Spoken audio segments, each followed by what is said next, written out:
Want to beat your mates at fantasy football? I've got a little secret for you. Fantasy Football Hub provides the artificial intelligence, recommended transfers, expert team reveals, and more, all designed to help you win your mini-league. Big beats. If you don't win your mini-league, we'll even refund your membership. Sign up today for 50% off. Terms apply.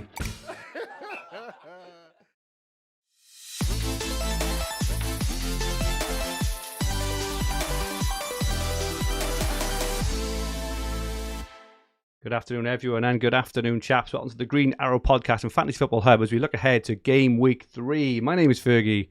Rich, how are you, and how did your Game Week 2 fare? Hi, Fergie. Hi, everyone. Pretty poor game week for myself. 40 points, massive rank drop to about 1.8 mil. 40 sounds massive to me, Rich, I gotta say. Yeah, I know. Well, we'll get on to you, but yeah, nothing much happened except the Brighton pair, Matoma and Estupinan, who I had in my side, and everybody else blanked. So that was pretty easy to cover.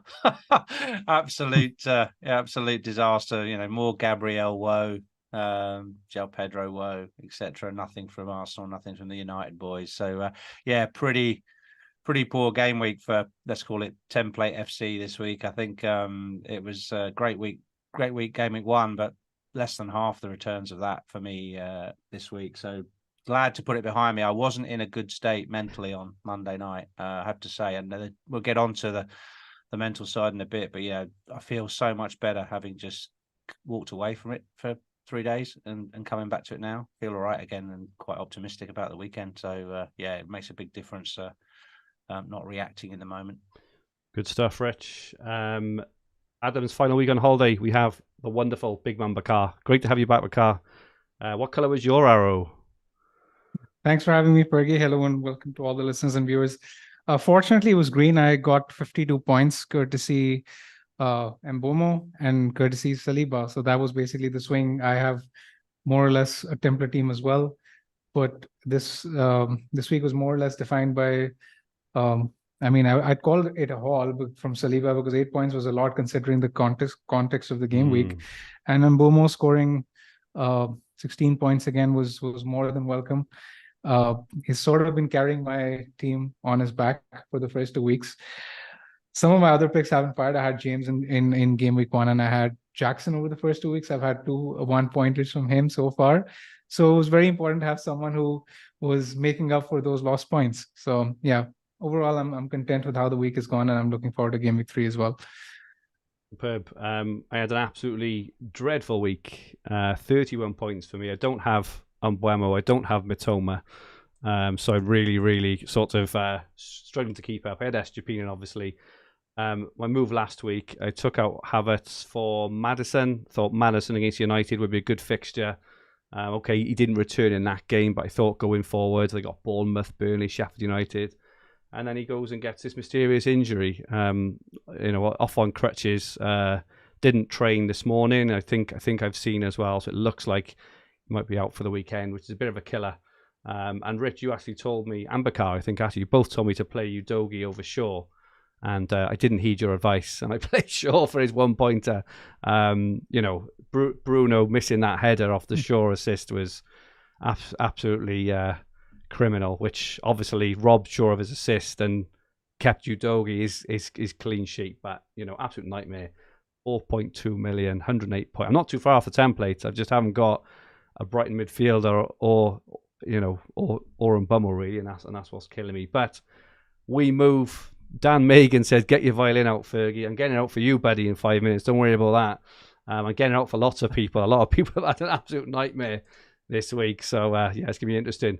While we're in, welcome everyone in the chat. Great to have you with us. Frederick Hertz is in, says, feeling opportunistic, rather. What do you guys think about Bruno and Pedro to Foden and Jackson for a hit?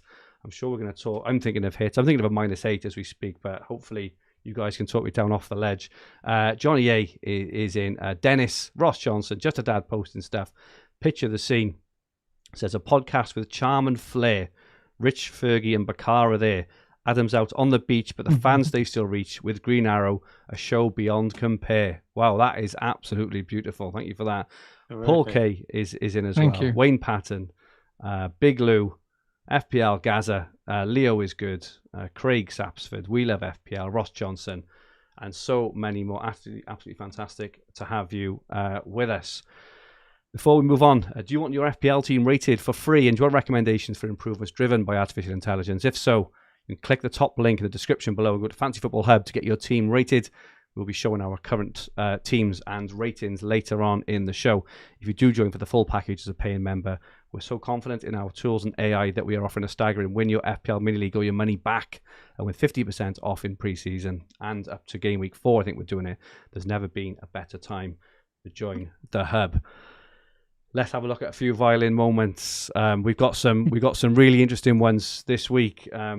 Firstly, the Fantasy Football Hub CTO, the engine behind everything we do, Aaron.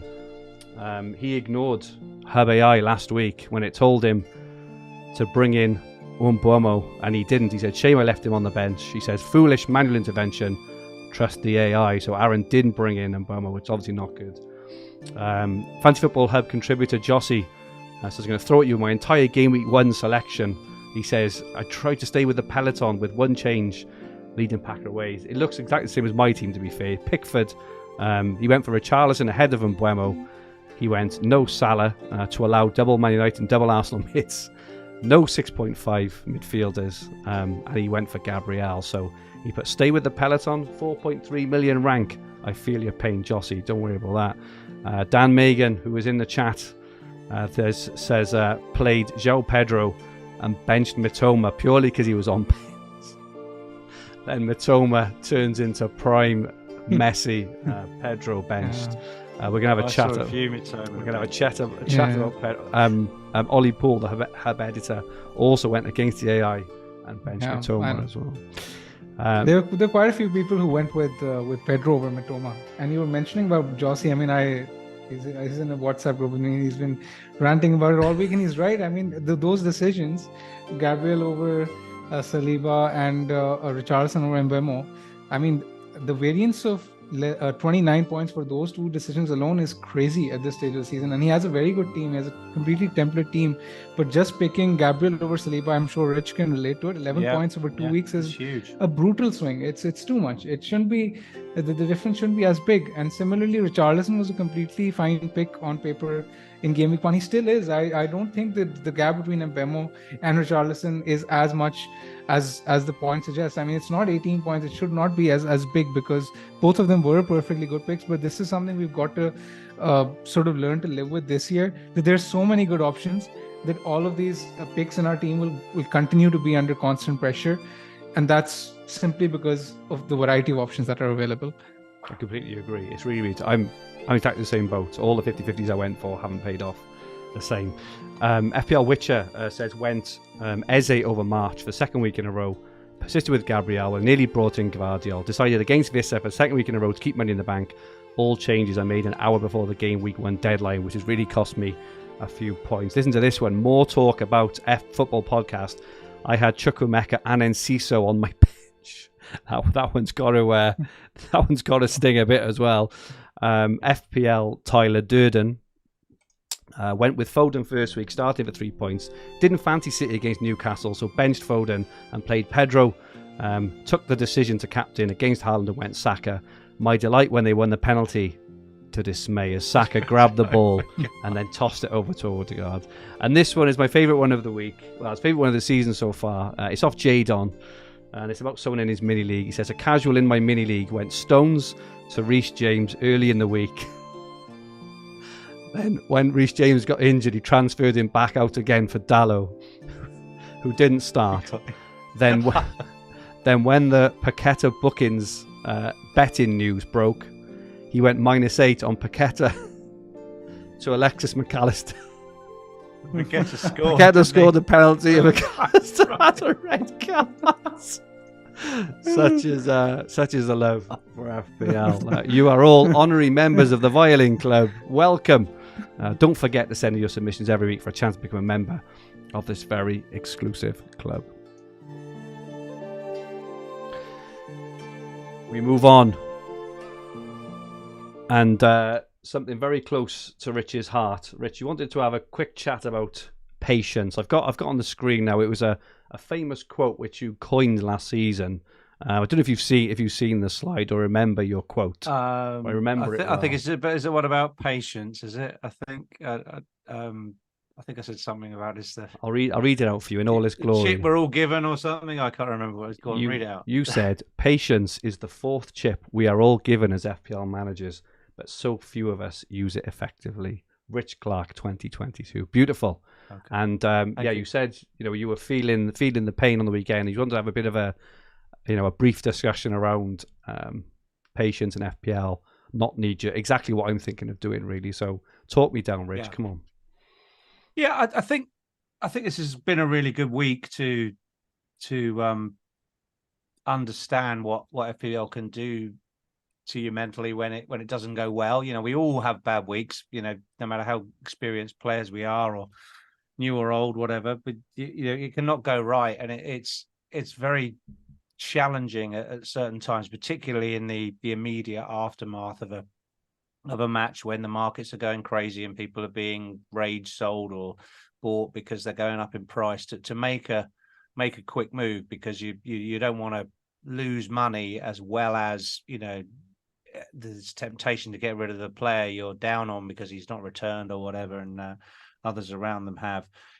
It's just really good, and I'll always coach other people just to take a deep breath and step back at that moment. You've still often got 3 or 4 days till the next deadline.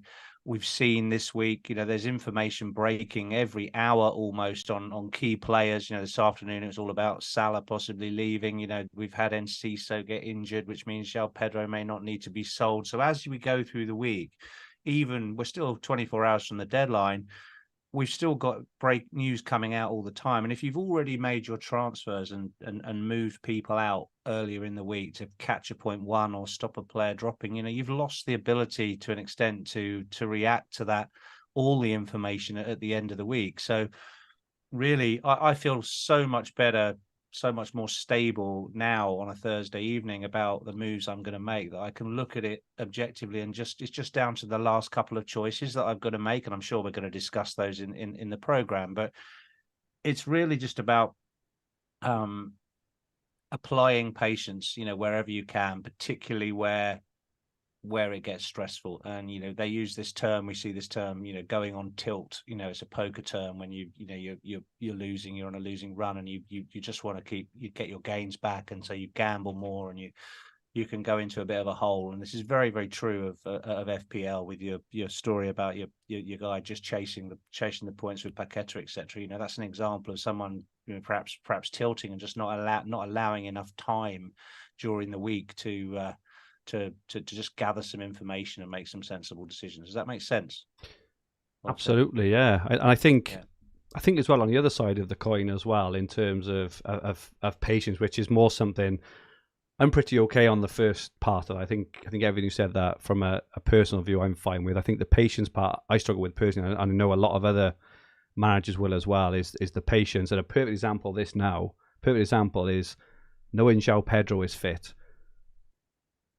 knowing he will likely play, but still wanting to chase more points in terms of going for Jackson for a hit. I think that's a patience, Alvarez, or not a higher ups, getting an up, and that for me is the other side to the patience thing as well. Is maybe if I'd have had a good start, maybe if I was sat now tucked away really nicely in the top 100k, that's not even a move I would likely consider. I would just say no, I'll stick with Pedro. He's playing this week. He'd probably return, or at least do as well as Jackson, maybe. But because I'm kind of chasing a bit now, that's a different kind. So, Bakar, I'm interested in your thoughts on the whole thing of patience in FPL. I think it's very situation dependent. Personally, I'm all for information, and I completely agree with Rich that waiting for information is more often than not the right way. But at this stage of the season, there's no European football, so there's no midweek fixtures to wait for, which generally is the case in FPL and will be the case after game week 4. And the prices are more volatile than usual. We see someone like Mbeumo has already gone up 0.2, probably will go up 0.3, 0.4 in 4 or 5 days' time. There's so many people who are engaged that the it's almost as if that every 0.1 you lose is technically a 0.5. Because, for example, someone like a Maddison, I mean, if you had waited on the Foden move, you won't be able to go there now because Foden has risen. And Maddison, let's say we hear news that he's out, then you're sort of left short of replacements, right? So it depends on the situation you're in. I don't think there's a hard and set rule to making early transfers. Personally, I made one this week because I had Reece James, and I knew that I didn't want him in my team regardless of whatever happened over the next 5 days. So I made that move. He was dropping in price. I did not see any reason to wait to take that price drop that was coming, and I sold him to another defender because I thought that it's a transfer I'm going to make later down the line anyway. So why not make it on a Monday night?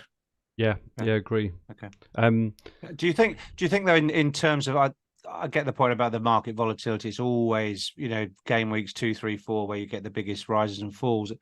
But with the prices of the players being so cheap across the board and only really having 2 premiums that we're ever going to have or want, it feels to me as if this season you can almost have whoever you want in a couple of moves, or with a couple of free transfers, you can generate the cash from one move to the other, because there are so many good options at cheap prices that it almost makes having a high team value or having a growing team value almost irrelevant. There's always somewhere you can go and get a good player, even more than any other year, it feels to me.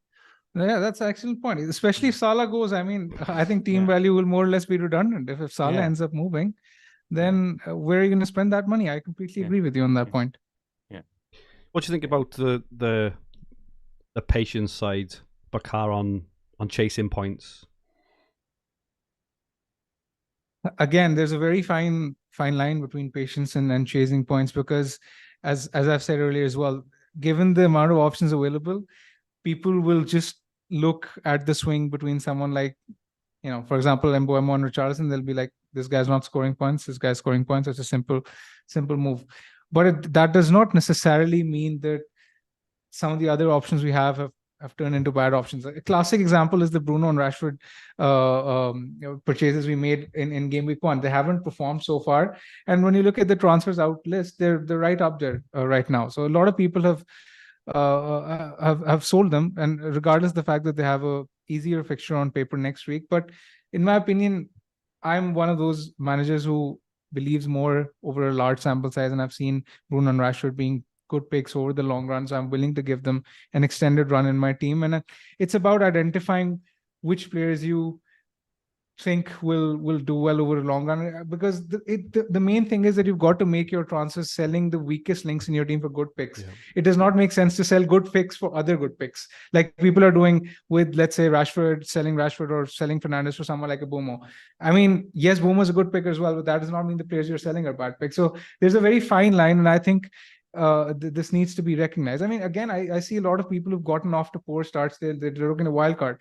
But again, I don't think that if you have a template team, you need to wildcard this early, because as you mentioned earlier, patience is very underrated, and there's so many 50-50 decisions right now. For example, someone like Odegaard versus Martinelli versus Foden, someone like a Jackson versus Alvarez. These are all decisions that can go either way. So we need more time, more information, more data before we can assess who the best options are. And at this point in time, we've just got to identify who the weakest links in our team are, rather than being impatient and selling whichever players are blanking. Yeah, very much. I agree with that. It's much about identifying the person in your team, or the couple of players in your team who are the offs, the people you're going to get rid of, who stand out, that you're not going to mind losing, not just because they haven't scored any points yet, but more sort of like obviously if they're injured but they're not selected, those are the obvious reasons that to look at getting rid of a player. But this is partly the issue this week, is we've got players now who we thought were the offs, and now they've come back into the reckoning through indirect reasons. Players who were selected ahead of them, or players who've replaced them, have suddenly got injured or suddenly got sent off, and so therefore we've won a bit of a reprieve with a couple of the major talking points. So it becomes more of a sort of like, well, who am I going to get rid of then, because everyone's got a good fixture this week. So we're actually at a bit of a kind of crossroads. I feel there's no real easy offs in the template, I don't think.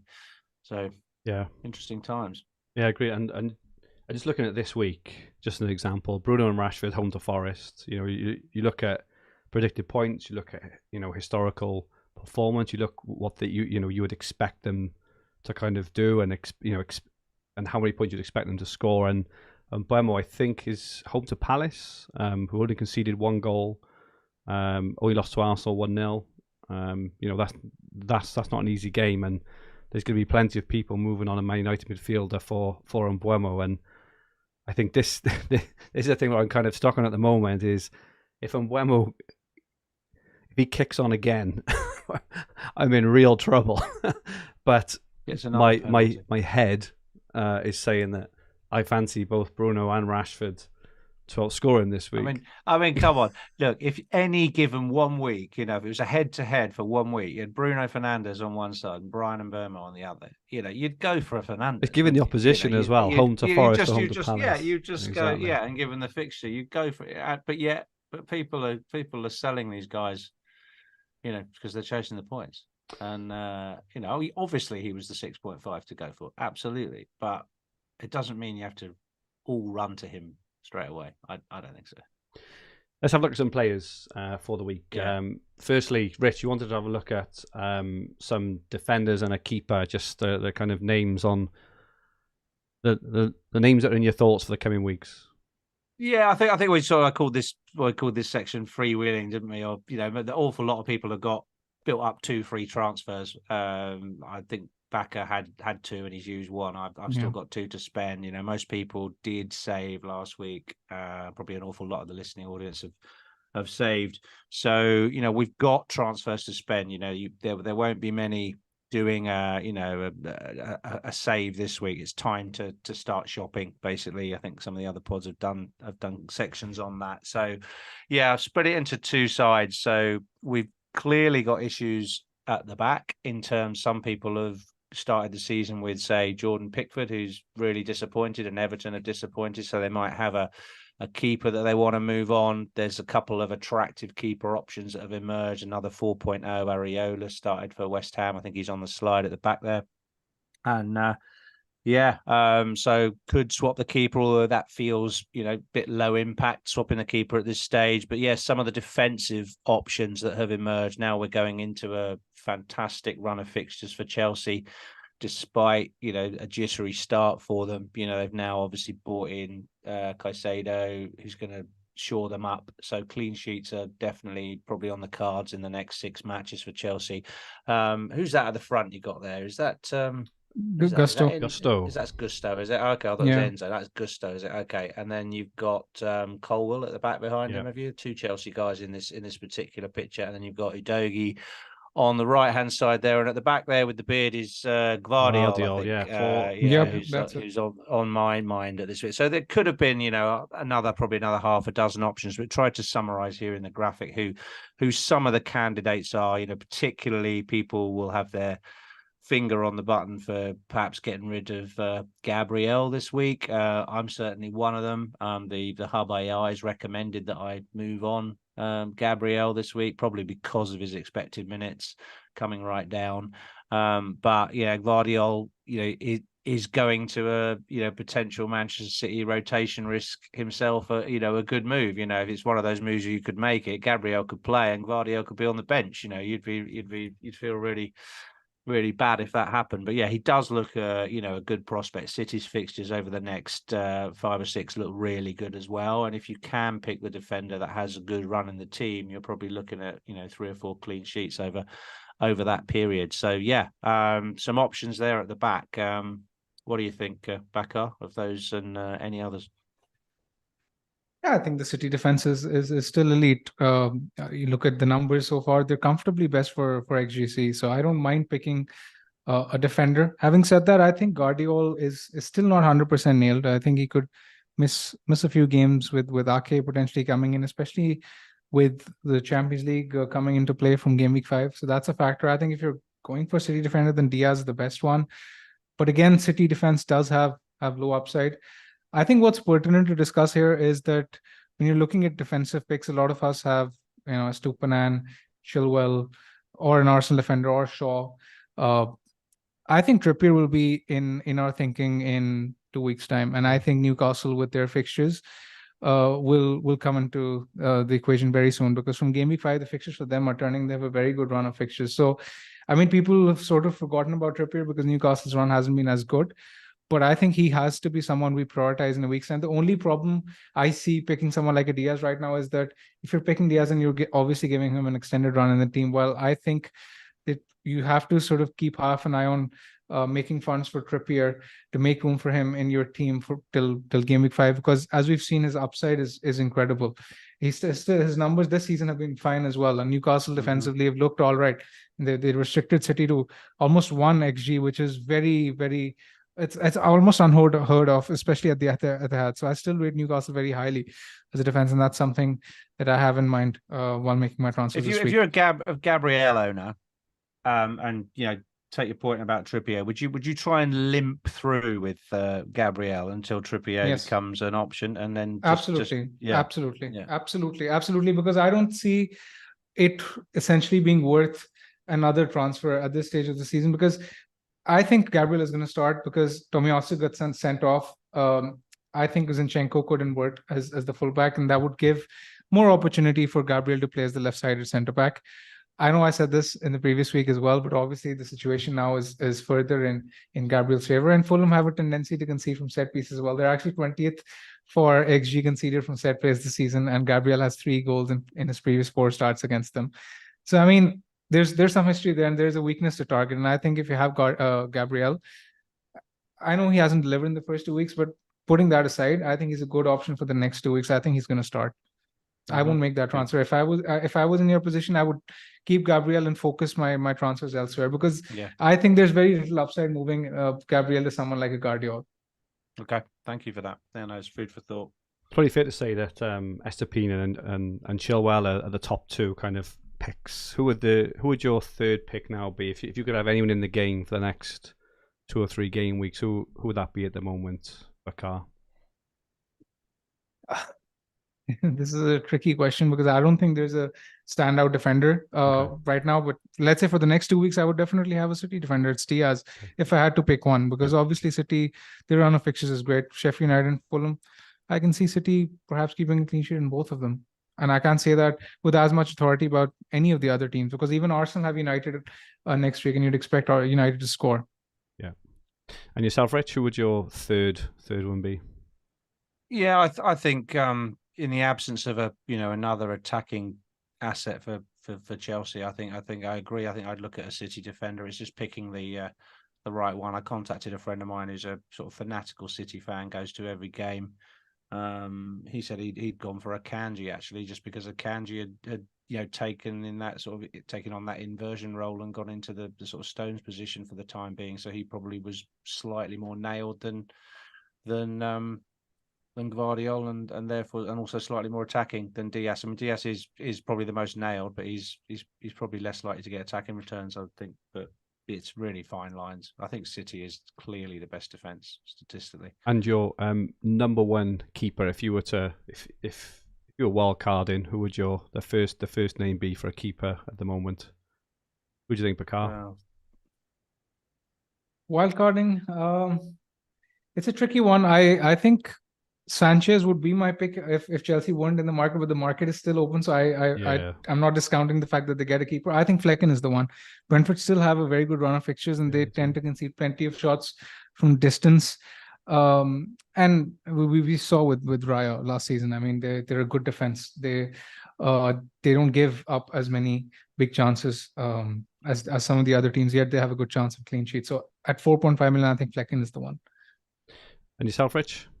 Any thoughts on that before we move on? I think I'm okay with. I'm despite the the calamitous last minute tackling game week 1. I'm still happy with Areola at the moment. I think just spending that a little bit extra. I'm not sure I'd keep him on the wild card, but I think probably want to wait for a few more weeks of information. Certainly Areola would have been the choice in the 4. Now he's sort of the confirmed number 1. I'd probably have a look at the 2 4s, but I don't think it's necessary given my point earlier about the pricing being so cheap. I don't think you need to have 2 4.0s. It's not, things are not stretched that much. If Salah goes, you can literally have anyone you want. Where are you going to spend it? So you could quite easily have a pair of 4.5s. You could have Flecken and Sanchez probably. So yeah, difficult, but not a priority at the moment, is it? The keepers really. On to the more exciting picks and the Yeah. priority picks. Moving forward, midfielders and forwards. Rich, again, you've picked out a few players, and there are some exciting picks on there at the moment. It's incredible. Yeah, there are, and probably what's on most people's mind this week is probably making a striker transfer first. To go in that position to accompany Haaland. The two that are on my mind, and the decision I've got to make this evening is really to go whether to go Nicholas Jackson or Julian Alvarez. Still haven't completely made up my mind. Both similar prices. Alvarez 6.6. Jackson's still yet to rise, but he may rise tonight. 7. And both look great options. Probably Alvarez is the choice over maybe the shorter term, because I think once we go into the international break and players start to come back and Pep comes back to work after his operation and starts to fiddle around with it, he may not be as secure minutes wise. But the Chelsea sequence of events, this is why Bakar's a step ahead of everybody, is like, their run for the next 6 matches just looks irresistible in terms of the fixtures. And they will, I think, they'll get better, Chelsea. They'll get better with the signings they've made, with the home games they've got to come. Luton and Forest in the next 2 doesn't get any better than that. So I just think, Jackson's a very safe pick for the next till you wild card probably, and those are the key. They're going to see a lot of transfers in the next 24 hours on those two. I love Foden. I'm glad you stuck him at the front here of the graphic. He's the pick if you have got a slot. So when we get onto your team, I think Foden, if you've got a slot where you've got an injured midfielder or money to upgrade someone that isn't playing for Arsenal or Man United, then Foden is the guy to get in this week, because he looks pretty nailed for the next 2. Played outstandingly well last week, and you could see a 6-0 and a 5-0 here for Man City in the next 2. In which case, you don't just want Haaland, you want another player to get a share of those returns.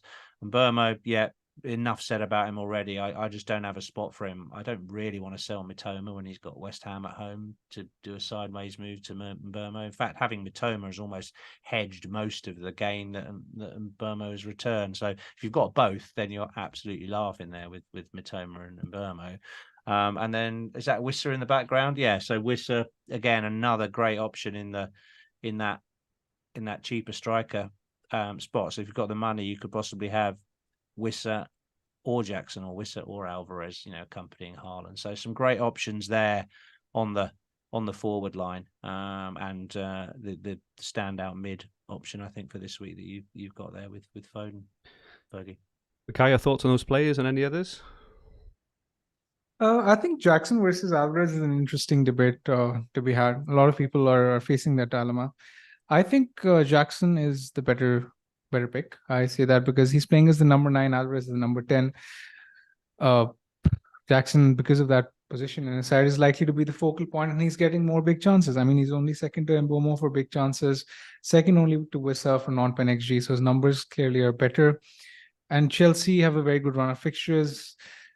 His expected minutes long-term, like Rich has said, are better than Alvarez as well. So in my opinion, I think Jackson is a superior pick.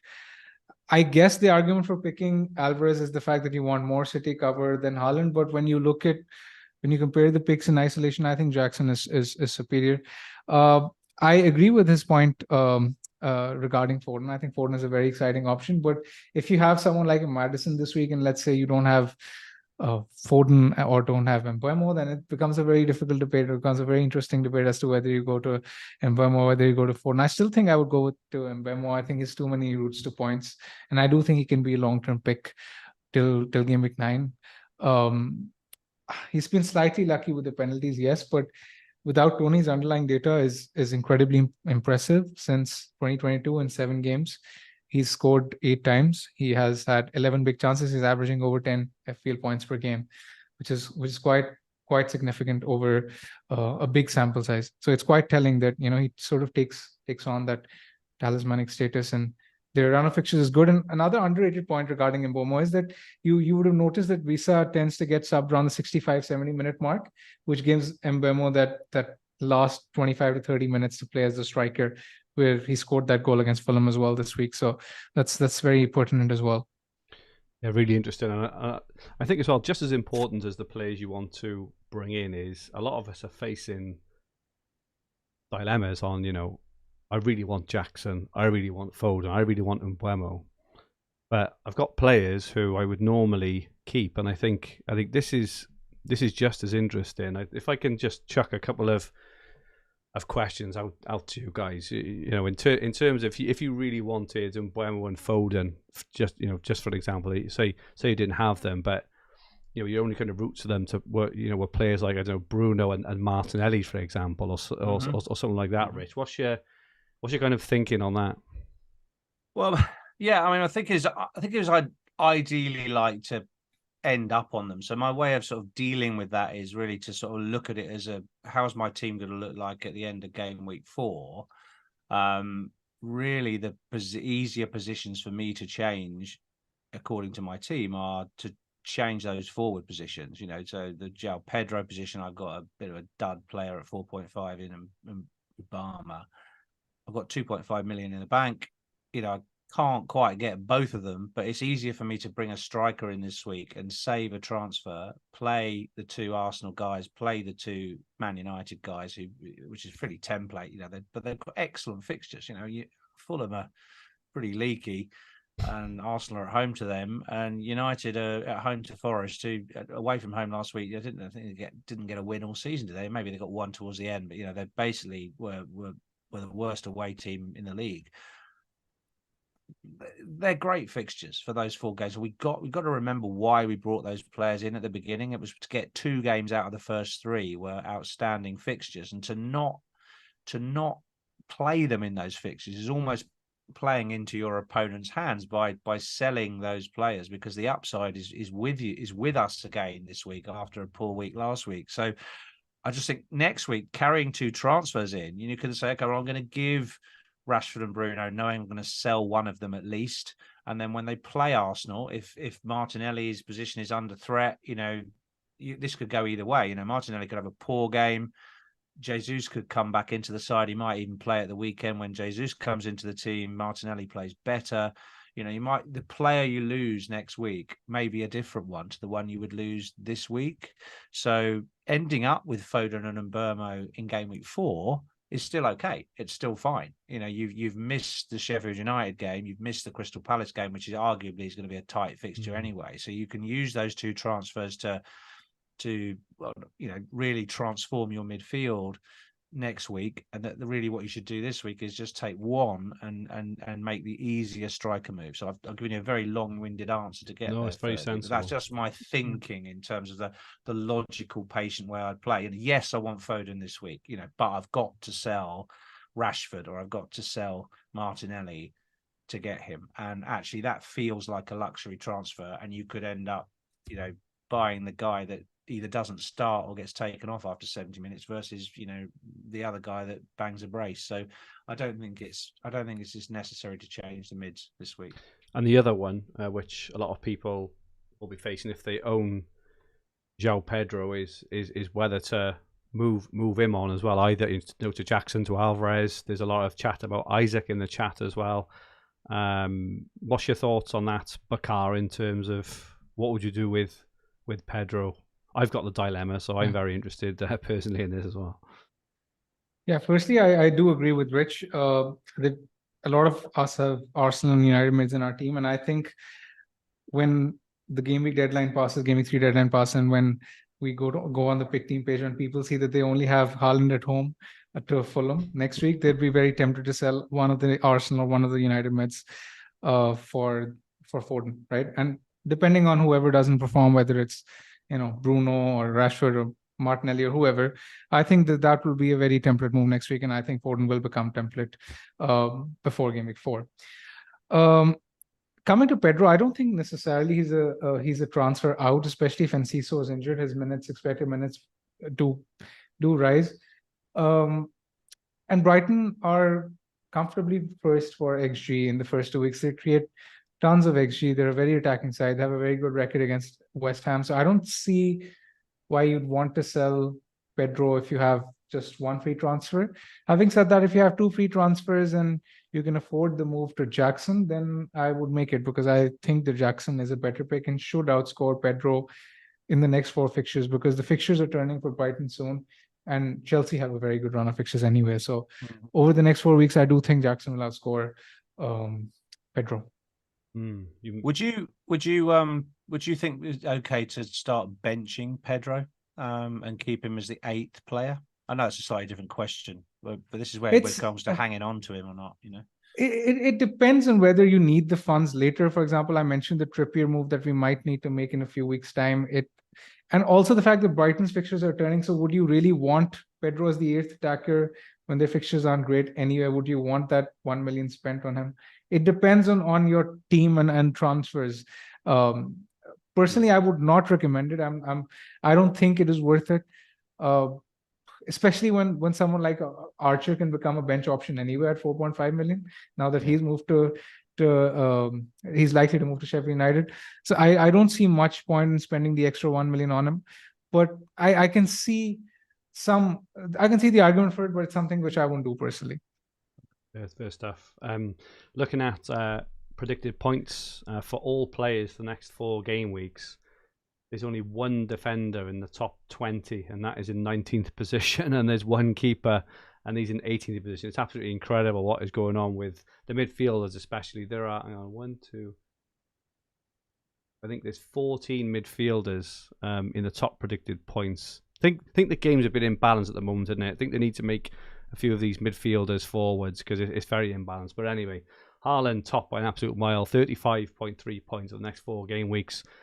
Salah 25.2. Obviously, if you've missed it, it looks like I can't remember which team, but there's a Saudi team look like they are really interested in signing Salah, and with a week to go, that could be very interesting. Do we think it looks like this is a real thing and not just a kind of hoax? Do we think it puts any doubt on his minutes on the weekend if anyone's owning and planning on keep? If he's having his head turned, I don't know. You don't know what's true and what's not, but I think David Ornstein has reported it, and he's very credible. So, any thoughts on that quickly? After what's happened with the golf, Fergie, anything can happen. Literally anything. Salah could end up owning one of these clubs as part of his deal. He's rumored He's rumored to earn, I think it's like £1 million a week or something. No, that's more than that. Ridiculous if he did go, but ultimately everyone's got their price, right? So if it's serious, then I can see maybe they might be careful with him. I don't know. Well, either careful with him, or certainly won't be many people buying him over the next week. If his head's in the wrong place is more the thing. If his head's in he really wants to go, they may decide not to play him. But Bruno Fernandes is 3rd in this list for the next 4 game weeks. So again, this is the thing about looking to get rid of these players. 23 points. Rashford 23 points. Foden is also up there, 22.8. Odegaard has been bumped up, so we've changed him now, so he's got more of a penalty threat after he pinched that one off Saka. Not sure he's on penalties per se. He may be, but if they get on the weekends, Saka may take it. Jackson 21 points, Martinelli 21, Mbeumo 20, Saka 20, Mitoma 20, Maddison, Son, Sterling all on 19, Eze, March, Visser, Ederson, and Trent and Watkins all are on the 18-point mark. So nice and congested there, but we've talked about most of these players. We haven't talked about Sterling at all. I probably need to see a bit more of him. And another player we haven't touched on yet, still, I don't think we mentioned him still, is Solly March, who's one of the top scorers in FPL at the moment. Any kind of interest in him? I know their fixtures tighten after this week, which is maybe why we haven't looked at him much. But any kind of interest on anyone on those lists or anyone else we haven't talked about at all? March's number are actually better than Mitoma in the first 2 weeks. He's had more than double the number of shots inside the box, so he does carry that goal threat. But with Europe coming into the picture very soon, and De Zerbi having this tendency to rotate, we saw that last season when the fixture schedule was congested. He went absolutely nuts with his rotation. I don't think March is a realistic option in the coming weeks. That's fair. Anyone else on there for you, Rich, or kind of anyone we haven't mentioned yet? No, I mean, I think it's amazing to see how bunched everybody is. I mean, Jackson certainly sticks out as the highest ranked forward after Haaland, who's in a league of his own there. He's quite comfortably above Wissa and Watkins. Alvarez doesn't even make it onto the list. I'm not sure why, but maybe that's to do with expected minutes again. And so just I think again it sort of backs up a lot of the more subjective thinking that we've got. You can see the players we're all talking about. You can see Foden in there. You can see Rashford and Bruno are still ranked above him in terms of expected points, which makes it just look like a bit of a sideways move this week. But you'll see all that change next week if there are no returns again from those two. You'll see things change around a lot. So a lot's very fluid. What's going to happen with penalties at Arsenal. That was a bit of a kick in the teeth for Saka owners. He had the ball in his hand as well, Rich. Pass the ball. He did. I know. I was relaxed about it, and then all of a sudden, tossed it over to Odegaard. Odegaard's taking it. Who's the guy that most of us don't own? So yeah, like a 20-point swing with bonus. Unbelievable, it's huge, isn't it? So yeah, a lot happening. No one really. Sterling played very well against West Ham. Particularly in the first half, he was looking really good. So he could be an option for that third. I heard you talk about on your other pod, Bakar, about not really being sure who your third Chelsea asset ought to be, and yeah, he's definitely a candidate if he starts to buzz. So yeah, I like Sterling. Very, very good price as well. Lovely stuff. Captain this week is probably a bit of a non-conversation, so we won't dwell on it. Have predicted points. Haaland 8.3 points. Rashford and Bruno both are on the 6 mark. Odegaard 5.8. Salah 5.6. Jackson 5.5. And the vote on fantasyfootballhub.co.uk. Haaland 85.3% of the vote. Absolutely massive this week, unsurprisingly. Jackson, Saka, and Mbeumo second with 2% each. As how close it is. So yeah, Haaland all week. Have you guys got any reason to think to go against him? It's tough this week, isn't it? Shakes of the heads. Let's move on. There's no point. No point even going there. Is there? Fergie's a punt from game week 2 to game week 6. So far in game week 1 to 4, I went with Havertz, who's blanked twice. I think he's been a bit unfortunate, I think, but yeah, he's blanked twice so far. Last week I went for Enzo Fernandez, and I think we touched on that he may get penalties. He got the penalty and he missed it, so that was but I still think if he stays on pens, we haven't mentioned him today at all, but with Casado, if he does move forward into that number 10, which he just might do, you don't know. At 5 million, he could be, if you're looking for that price point. I know we're not really looking for that price point because 14 of the players on those lists on that list were midfielders. There's far better options, but if you are looking for someone 5 million, he could be the one. This week we've mentioned him a couple of times. He's still very lowly. I think he's something like 3% owned still. He's a defender this week. For the next few weeks, he does potentially carry a bit of rotation risk, but I'm a Spurs fan. I thoroughly enjoyed the game. It's the most I've enjoyed watching Spurs probably since the Pochettino era. What was that, like 5 or 6 years ago now, against Man United last week, and I'm going for Destiny Udogie for the next 4 or 5 weeks to really turn it on. He is so exciting. Him and Bissouma. For Spurs, just transformed Spurs at the moment. Really enjoy watching them play. There was a run Udogie made in the middle of the game where somehow he found himself in the middle of the pitch, just walking through all these challenges, and they nearly scored off it. And yeah, I've had him in since game week 1. I'll probably be playing him this week. Actually, I think there is a bit of a rotation threat potentially, but I just can't see Perisic playing in a back 4, so I do think he's performed well enough to keep his spot. But yeah, Destiny Udogie for the next 4 game weeks. I think he's going to do well for the season. Looks very skillful and very attacking. Perisic has been coming on for Son. He's more of a risk to Son, and yeah, Udogie's been one of their best players. Has been one of their best players in the first 2 weeks. So I think it's his spot to lose. Agree. Rich, we've got your team up on screen. Your game week 3 team without any changes yet. Do you want to walk us through your thinking? Is this the one that you generated on my behalf? Yes, yeah, I think have you got me playing Botman? I think, I think you have. Yeah, I think that's fine. Simply, he's got more predicted points than Gabriel, so I would swap Botman out from that image to play Gabriel, just on the hope and the likelihood that he plays again. So I will be starting with Gabriel, Estupiñán, and Chilwell, with Onana in goal.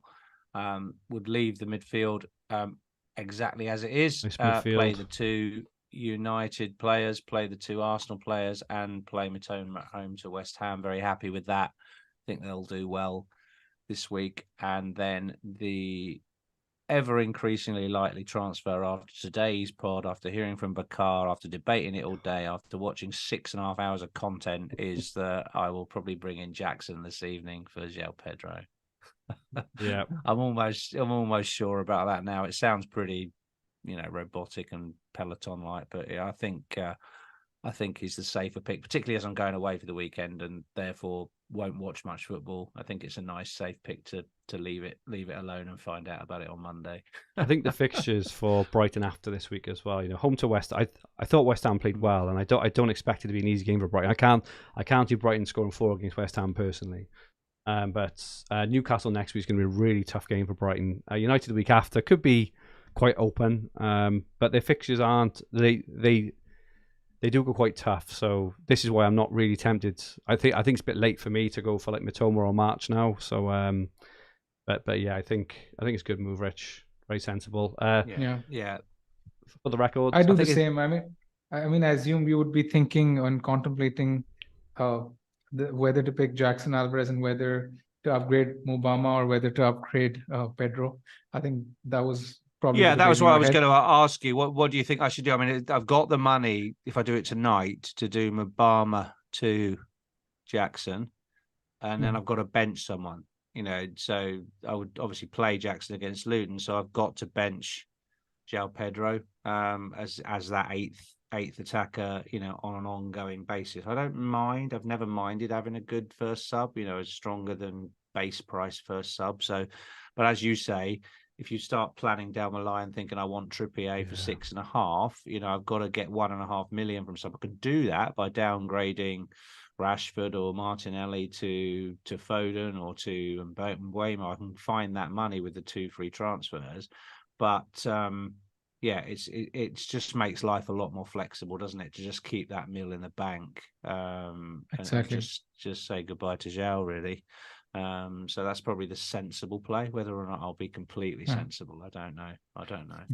No, I think it makes sense. Even if, let's say, Enciso is injured, I mean, there's always a chance that Welbeck and Ferguson could play together. Lallana's come back as well. So even though we expect João Pedro to start, he'd still be at risk of getting subbed around 65-70 minute mark.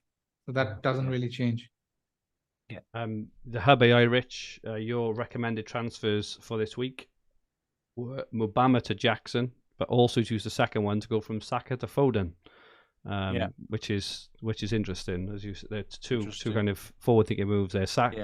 Selling Saka, is that something you consider at all this week? We touched on it, and it's a tough one, isn't it? Home to Fulham. Yeah, exactly. I mean, it is a tough one. I mean, I know he's potentially not on penalties anymore, but he's such a good player.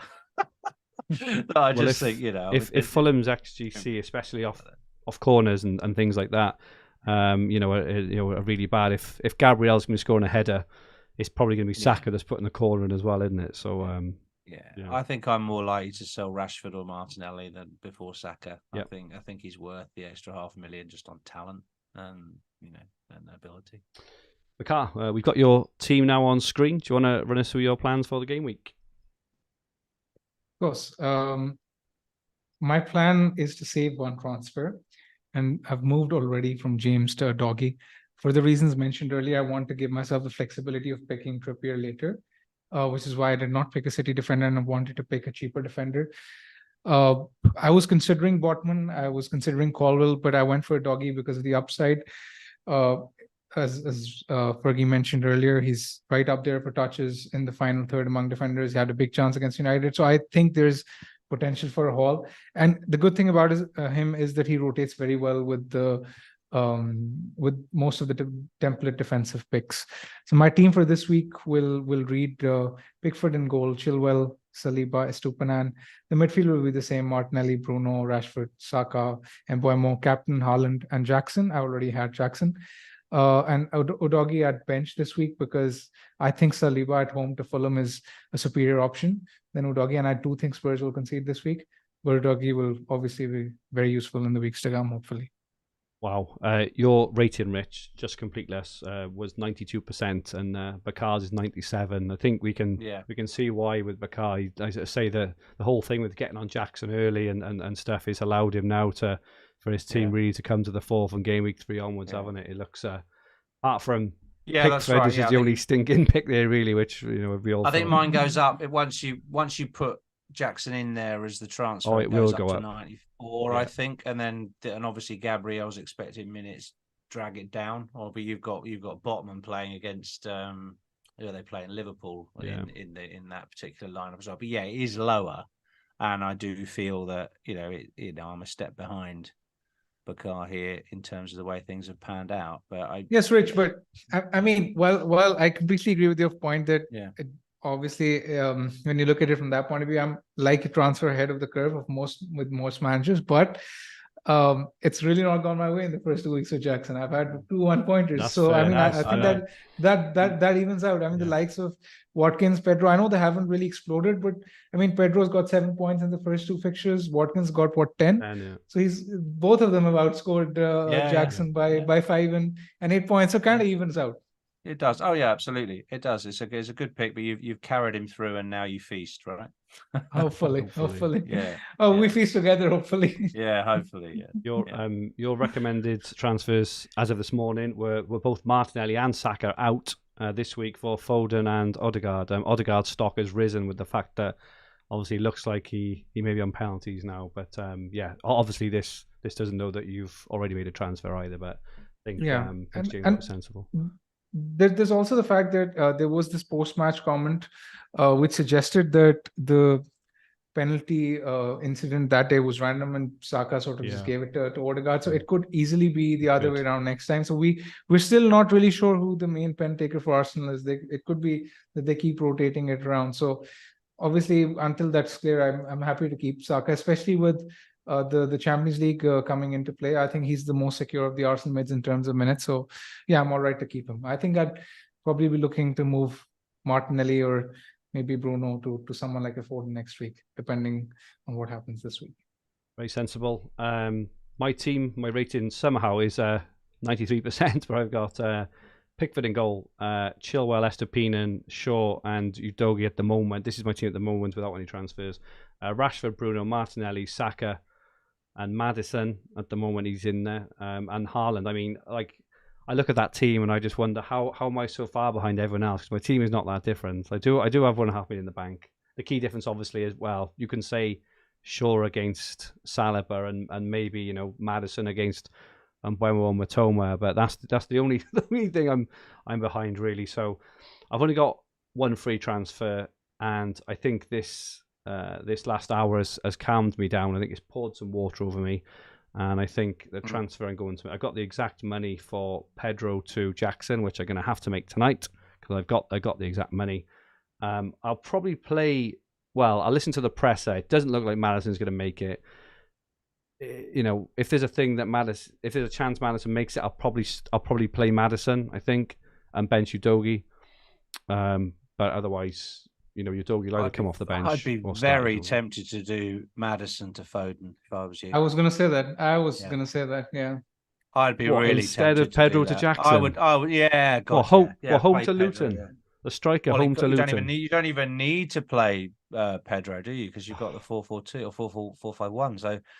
Yeah, I'd be. You've just got an off there with Maddison. You can go back to him, but you've got an off with Maddison because he's injured. And if he is injured, you could leave it late, but then you just put Foden in there. Yeah, and play Pedro. I'll try and make it simple for you, Fergie. So there are two things to consider. Firstly, it's the fact that I can see you're laughing. Why are you laughing? I mean, let me complete. Go on, Bakar. I think it's the way you said, I'll try and make it simple for you, Fergie, like I'm your bloody 6-year-old son. Go on. Yeah. Come on, Dan. Firstly, I mean, it's the fact that I mean the competition for midfield places is cutthroat, and if Maddison does have a minor MCL sprain, it looks like he's gonna probably miss this week and probably the next week as well. So I see very little point of holding on to him in that case. And secondly, when you sort of break it down, it's basically Jackson plus Udogie versus Pedro plus Foden, and I think Pedro plus Foden is better than Jackson plus Udogie because I think Bournemouth will score, and You're right. The combination of Pedro plus Foden is better in my opinion. I think you're right. You did explain it to me very, very well, Bakar. No hits required, Fergie, either. You were talking about taking -8 at the beginning, and no need for any hits there, buddy. My recommended transfer by Hub AI was actually to save my transfer this week, but I think it's looking at Maddison, because even though Maddison is on 75%, he's still predicted to get over 4 points. But it's going to be 0 or 100, right? He's not going to get, he's not going to think. So it was to save, and the alternative was Pedro to Jackson. But I do like that Foden shout. Now you said it. What's Jackson going to bang a hat trick in next week, and then we'll all be on next week, and you guys will be laughing your heads off, and I'll be going, "Yeah, I got Foden, didn't even bloody start. What am I doing?" Yeah. I think he's okay for the next 2 at least. I mean, it's not a long-term transfer with Pep, is it? But you've got to catch these periods of form for Foden. I did very well out of him last year for about 5 or 6 weeks. I owned him at the right. I could even do a hit and get Foden and Jackson. I don't mind that. It's not the worst idea. If you expect Jackson to outscore Pedro by 4 points over the next 4 weeks, then you can make it. 100%, given the fixtures. I do definitely I think that Pedro will probably play and might do something tomorrow, but after that they got on Saturday. After that they got Newcastle and United, and Chelsea go on home to Forest. What I try to do with Maddison, and what I'm trying to do is I'm trying to get the players almost ahead of time that I want, so I can I think I've been really unfortunate with Maddison. I've been unfortunate he got injured, right? You couldn't foresee that. I think if he hadn't got injured, I'd be perfectly happy to play him for the next few weeks. Away to Bournemouth, Burnley, and Sheffield United in the next 3. So I think that's just unfortunate. So I'm trying to get ahead of it, and what I don't want to do is miss out on Jackson this week, because I do fancy him to do very well against Luton, and then I'm booking a transfer in for next week already, and I'm behind the curve already. If that makes sense. But Fergie, can you afford those 2 moves in a hit with 1.5 in the bank? I don't think you can. Oh, don't say Foden's gone up, is he? He has 7.6. Need 0.1. He has, yeah. Oh, that's why a single transfer. You still got 1.4 in the bank, so you got most of your Trippier cash there already, and that is easy with another couple of transfers to get you there. So I like the Foden move for you, mate. I really do. I agree. Good smell of -8. We'll see. We'll see. The Football Content Awards are back. The FCAs. If you would like to nominate us for Best Video or Podcast in the Fantasy Football category, please go to the link in the description below. We would really appreciate it. We really would. If you watch us every week or listen every week, it will take you about 20 seconds just to go to the link below. Any nominations are gratefully received. Editorial, if you enjoy our team reveals, if you enjoy Bakar's and Rich's every week, if you enjoy our articles and everything, best editorial, you can put Fantasy Football Hub, and then podcast, Green Arrow, and then video, you can either put Green Arrow or Fantasy Football Hub again, and we would really, really, really appreciate it.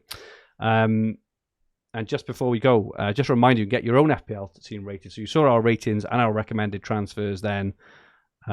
You can use the top link in the description below. Let us know your ratings in the comments if you do.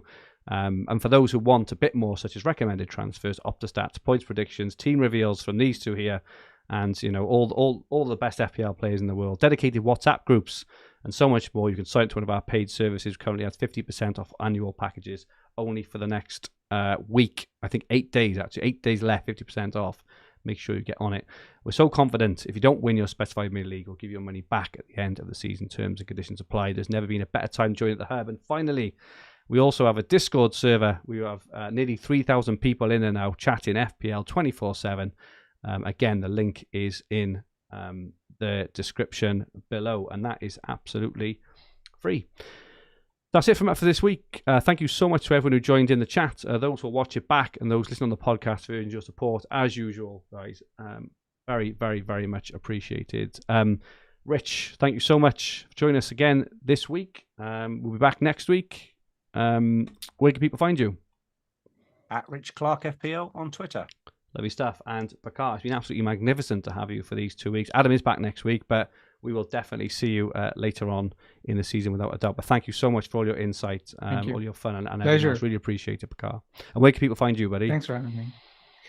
Big Man Bakar on Twitter. I'm sure if you don't know Bakar, you must be under a rock. And don't forget, both Rich and Bakar, who have got two of the best FPL records around, reveal their team exclusively pre-deadline on fantasyfootballhub.co.uk. My handle on Twitter is at @FFH_Fergie. Make sure you drop all three of us a follow if you haven't already. The podcast and video will be in the Fantasy Football Hub YouTube channel, with the podcast versions available on all major podcast platforms. If you like what you watched, please press the like button. Please do. We've only got 140 odd likes. So many people watching. Please press like. Remember to subscribe to the channel if you haven't already. In the bottom right hand corner of the screen, we're nearly 89,000 subs now. We really want to get to 100,000 by the end of the year. So please subscribe if you don't already. There's not just this. There's all sorts of videos on this channel. It's absolutely superb. If you enjoyed your listen on the podcast versions, please rate it. Please leave us 5 stars. Leave a comment. We'll be back next week with Adam back fresh from holiday, suntanned. Will he have even less hair than before? We will see. We'll be back previewing Game Week 4. In the meantime, a fantastic weekend. Enjoy the football, and may all your arrows be green. Good night, all.